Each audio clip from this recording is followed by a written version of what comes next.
ఆడపిల్లల మీద అఘాయిత్యాలు, ఆడపిల్లల్ని చెరబట్టి హత్య చేయటాలు మీరెక్కిన 19 మాసాలు 20 మాసాల్లో ఎంత పెరిగిపోయినాయి అనేది కనీసం మీకు స్పృహ లేదా అని అడుగుతున్నాను. ఎప్పుడు నిరంతరం ఏదో అన్న సామెతగా ఉండితే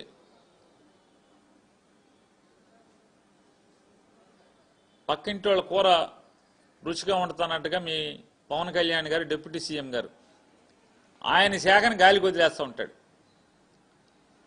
ఉపాధి హామీలో 7-8 మాసాలుగా కూలీలకు డబ్బులు పడవు. అతను నోరెత్తడు, పట్టించుకోడు, సమీక్ష చేయడు. ఏదో పండగ అన్నాడు, ఏదో గ్రామ పండగ, గ్రామాల పండగ అని ఏదో చెప్పాడు. పల్లె పండగ, పల్లె పండగ. రోడ్లు వేసిన వాడికి ఎవడికన్నా బిల్లులు పడుతున్నాయా? ఎవడికి పండగ? మీకు పండగ, మీ ఎమ్మెల్యేలకు పండగ. 4%, 6%, 10% వసూలు చేసుకున్నా మీ ఎమ్మెల్యేలకి పల్లె పండగ పండగ. కాంట్రాక్టర్లకు ఎవడికి పండగ? పనిచేసిన వాడికి ఎవడికి పండగ? ఆడికి బిల్లు లేరా? మీరు మీ శాఖను గాలికి వదిలేసి వాళ్ళు ఏం చేస్తున్నారు? ఎంతసేపు హోమ్ డిపార్ట్మెంట్ అంటే మీ భీమవరం ఎస్పీ గారు కూడా చెడిపోయినట్టే కదా. సాక్షాత్తు పవన్ కళ్యాణ్ గారు చెప్పాడు కదా. ఏమన్నా చర్యలు తీసుకున్నారా భీమవరం పోలీసుల మీద? కంట్రోల్ చేశారా? ప్యాకాట్లు ఎక్కడ నాగినయా? మీరెక్కిన దగ్గర నుంచి నారా చంద్రబాబు నాయుడు గారు ఎక్కిన దగ్గర నుంచి మొత్తం పేకాట సంబరాల్లాగా జరుగుతున్నాయి కదా. ఎక్కడన్నా పేకాట ఆగిందా? మావుళ్ళు తీసుకుంటున్నారు. స్టేషన్ మావుళ్ళు, ఎమ్మెల్యేల మావుళ్ళు, టీడీపీ కార్యకర్తల మావుళ్ళు, అంటే వార్డు ఇన్ఛార్జా, గ్రామం ఇన్ఛార్జా మావుళ్ళు. కేసులు కట్టాలంటే కూడా ఎమ్మెల్యే చెప్తే కానీ కేసులు కట్టినటువంటి దౌర్భాగ్య స్థితి వాళ్ళ ఈ ఆంధ్ర రాష్ట్రంలో ఉంటే, పవన్ కళ్యాణ్ గారు నిన్న మీ ముందే చెప్పాడు కదా. ఏమన్నాడు? ఒక 4-5 జిల్లాల్లో రెవెన్యూ వ్యవస్థలో, అధికార యంత్రాంగంలో, పోలీసు వ్యవస్థలో రాజకీయ ప్రమేయం విపరీతంగా పెరిగిపోయింది, లా అండ్ ఆర్డర్ కంట్రోల్లో ఉండలేదని చెప్పని పవన్ కళ్యాణ్ గారు నిన్న మాట్లాడాడు కదా కలెక్టర్స్ కాన్ఫరెన్స్లో. ఇప్పటికి పవన్ కళ్యాణ్ గారు ఎన్నిసార్లు మాట్లాడాడు? లా అండ్ ఆర్డర్ ఫెయిల్ అయిపోయిందని చెప్పని. అసలు పిఠాపురంలో లా అండ్ ఆర్డర్ ఉందా అని అడుగుతున్నాను. పిఠాపురం నియోజకవర్గంలో లా అండ్ ఆర్డర్ ఉందా అసలు? స్వాతంత్రం వచ్చిన 80 ఏళ్లకు కూడా ఒక దళిత వాడలో, అంటే పట్టపగలు సమాజంలో నిర్భయంగా కుల వెలి జరిగిందంటే దాన్ని అడ్రస్ చేయటానికి కనీసం ఒక్క పాలకుడు కూడా వెళ్ళకపోవటం, మీరు కానీ, మీ అబ్బాయి కానీ, మీ డిప్యూటీ సీఎం కానీ, లేదా ఒక మంత్రి కానీ, హోంమంత్రి కానీ ఎవరన్నా అసలు దళితుల్ని వెలేయటం ఏంట్రా, మీకు పోయే కాలం వచ్చిందా అని ఒక్క రోజన్నా ఎవడన్నా వెళ్ళాడా అని అడుగుతున్నాను. ఆడపిల్లని, ముక్కుపచ్చలారిన ఆడపిల్లని చెరిచి చిదిమేస్తే మీ పార్టీ వాడు ఎవడన్నా వెళ్ళాడా అని అడుగుతున్నాను.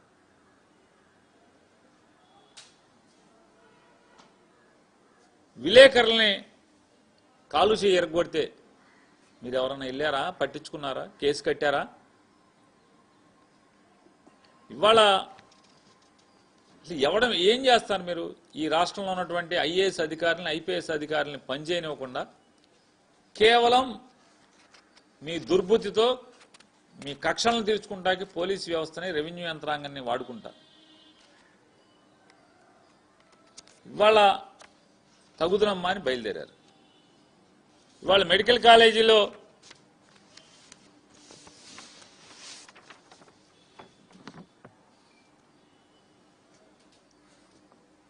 అన్యాయంగా మీకు చందాలు ఇచ్చిన వాళ్ళకి, మీకు లంచాలు ఇచ్చిన వాళ్ళకి ప్రభుత్వ ఆసుపత్రితో సహా ఆయన చెప్తాడు హాస్పిటల్ బాగుపడతాయంట. ఆల్రెడీ గవర్నమెంట్ హాస్పిటలే కదా, కొత్త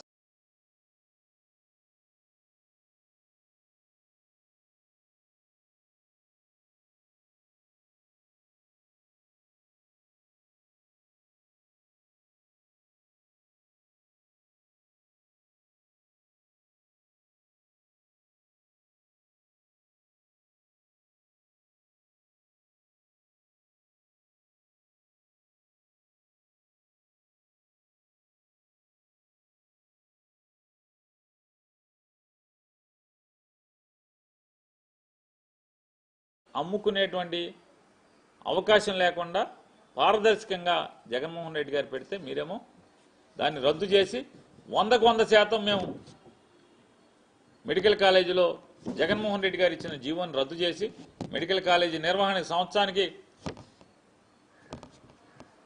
ఓ 70-80 కోట్లు మేమే ఇస్తాం అని చెప్పిన వాళ్ళు ఇవాళ కాలేజీని అమ్మేస్తున్నారు. కాలేజీతో పాటుగా ప్రభుత్వ ఆసుపత్రిని కూడా అమ్మేసేటువంటి తప్పుడు పని మీరు ఎత్తుకుని ఇవాళ మళ్ళీ సిగ్గుపడకుండా ఇవన్నీ మాట్లాడతారు.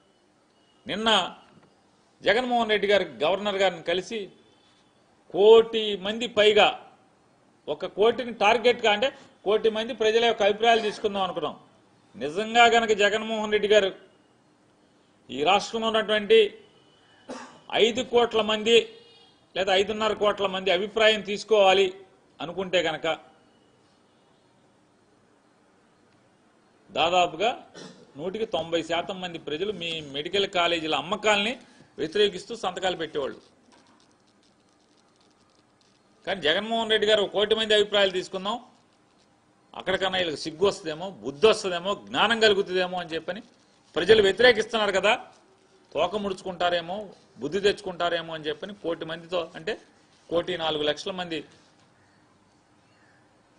సంతకాలు పెట్టి, అయ్యా గవర్నర్ గారు చంద్రబాబుకు బుద్ధి ప్రసాదించండి, అతనికి చెప్పండి గవర్నమెంట్ హాస్పిటల్లో మెడికల్ కాలేజీలో అమ్మద్దని చెప్పండి, 66 ఏళ్ల పాటు రూపాయికి లీజ్ అంటే దాన్ని ఏంటి అమ్మేయటంగా ఏమంటారు చంద్రబాబు నాయుడు గారు?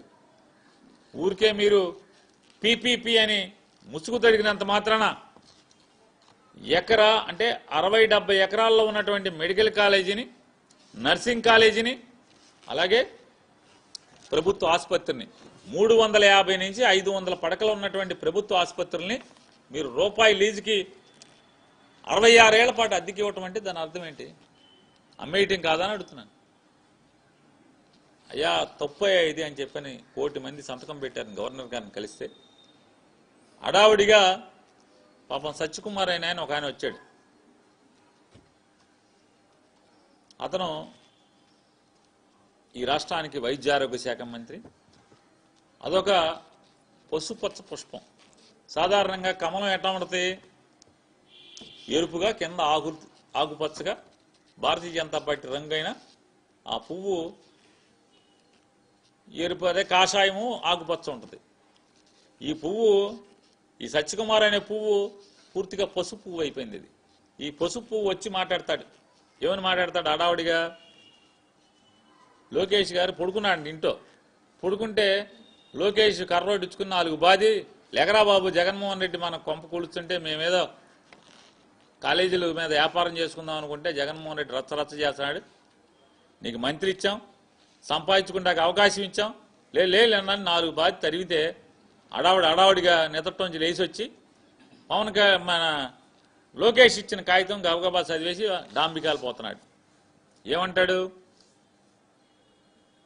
జగన్మోహన్ రెడ్డి గారు గవర్నర్ని కలిసి ఇచ్చాడు, రేపు మా ప్రభుత్వం వచ్చాక ఎవడైతే పీపీపీ విధానంలో ప్రైవేట్ వ్యక్తులు మెడికల్ కాలేజీలని లీజు పేరుతో కొనుక్కుంటారో, 66 ఏళ్ల లీజు పేరుతో కొనుక్కుంటారో వాళ్ళందరినీ జైల్లో వేస్తానంటున్నాడు అని చెప్పాడు.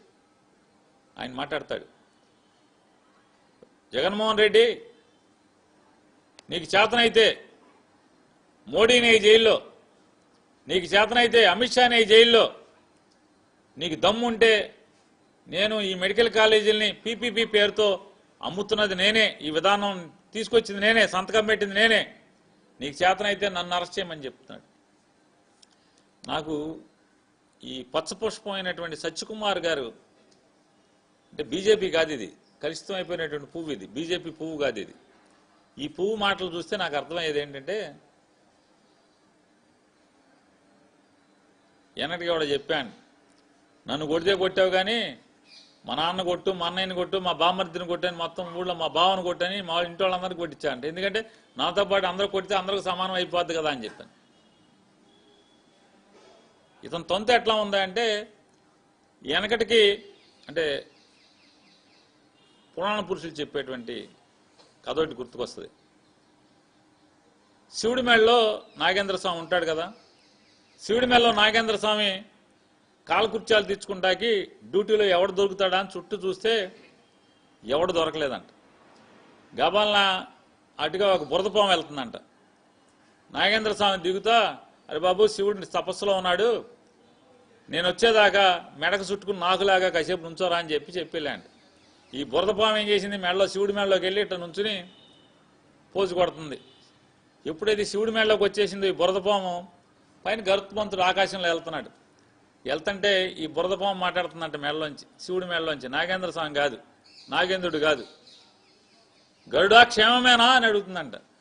చూడండి దాని పోజు.